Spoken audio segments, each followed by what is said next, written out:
How's it guys, Munash here, and today I just wanted to make a quick video on what I think is my best Alliance Quest Apocalypse fight with Guardian, because this fight was pretty much flawless just in terms of how clean it was. Like, I didn't actually take any blocked hits that weren't parries for pretty much the entire fight, and I was actually parrying a lot of the hits on his special 1 to build even more power. And yeah, I was just having a good time with this fight, and I managed to squeeze in 3 special 3s and a special 2 within those 3 minutes. So if I was running suicides or boost, or if we still had the foresight global node, then this probably would have been a solo, but I did end up timing out with about 30% left on Apocalypse.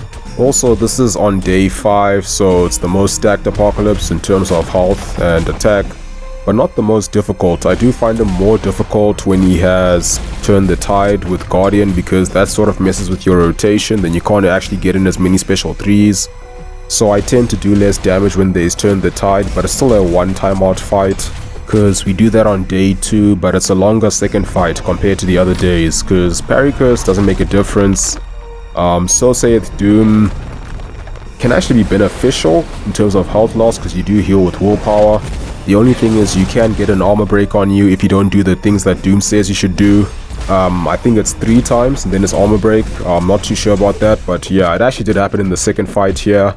Then I had to fully dex the special 1, which wasn't really an issue because I am getting very comfortable with the full special 1 dex now. And that just makes dealing with Apocalypse so much easier once you master the dex, because then you can use pretty much any champ to fight him. I think it was yesterday or the day before where I used Quake to take out a decent chunk out of him. I'll probably include that at the end as well, but yeah. The cascading modifier also doesn't make a difference since Guardian doesn't crit anyway. Same with power to cower, because you are using special 3s during the fight. So it's really just Turn the Tide that sort of messes with Guardian's rotation a bit and makes the fight a little bit slower. So when I started fighting this Apocalypse with Guardian, I would usually just parry the projectiles from the special 1. But now what I've started doing is parrying most of the hits from the special 1. So it's usually just the first hit that I won't parry, then I'll try to parry the rest, if I'm near enough. Sometimes I am a bit too far that I can only parry the projectiles, but I do try to just parry most of the hits from the special 1. And that just helps me to build a lot more power so I can get to that special 3 a bit faster.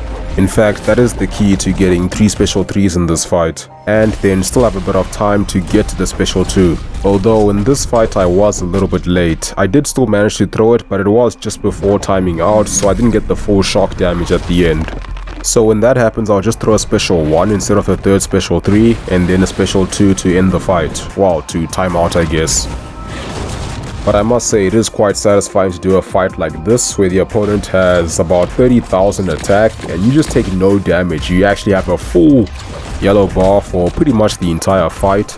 It was only at the end where I took 1 blocked hit instead of parrying, because if I were to parry him, he would have gained a bit more power with empowered immunity, and then it would have been close to 3 bars, and I had 6 seconds left to throw that special 2. So I just blocked to bait that combo ender and not give him too much power, and then I just threw the special 2 after that. So yeah, besides that, this fight was pretty much played perfectly. Then after timing out, I lose half my health, then I just go back in and carry on. And now, because of So Sayeth Doom, I am going to be healing throughout this fight as well. Then I started the next fight with 2 of those So Sayeth intercepts, which I didn't do, so I actually ended up getting more debuffs on me, and eventually one of them was an armor break. So at that stage I have to dex the special 1, otherwise I will take a lot of damage, because Guardian does need the armor buff to be able to perfect block those special attacks. Also, it's worth noting that you don't actually have to use a special 3 in the second fight, because he's got a lot less health, so usually I would use a special 1.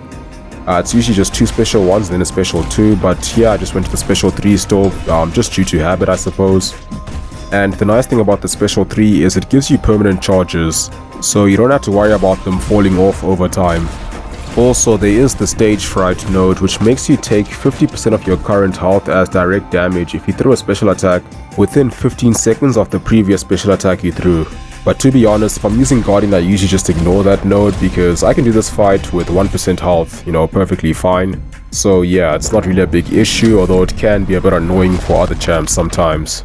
And that's one of the reasons why I love having Guardian at max sig, because that high block proficiency allows you to take 0 damage when you parry. So if I ever get an awakened 6-star Guardian, then you best believe I'm pumping stones into him like there's no tomorrow. Like, I'm just gonna feed him stones until he can't take any more, because I really want that rank 3 Sig 200 Guardian. The block proficiency synergy he has with himself is also a bit more potent for the 6-star, which is very nice because the 5-star one is already at 1000, so the 6-star just gets an extra 250. And as good as it is, I still feel like it's a little bit underrated because it just makes so many champs a lot more durable. Not just for the squishy champs who really need it like the Spidey champs or Carl Obsidian, but also champs with already pretty decent block prof like Red Goblin, who actually gets perfect blocks or perfect parries with the Guardian synergy. So that special 2 was a bit overkill. I probably didn't need to throw a special 1 in this fight, but yeah, I just wanted to share with you my refined strategy for fighting Apocalypse with Guardian. Because I've been fighting him a lot lately, like almost every day in Alliance Quest, every other day in Alliance War, so I have gotten better at the matchup and just feel a lot more comfortable fighting him with pretty much any champ now. So yeah, that's gonna be it for this one. I hope you guys enjoyed.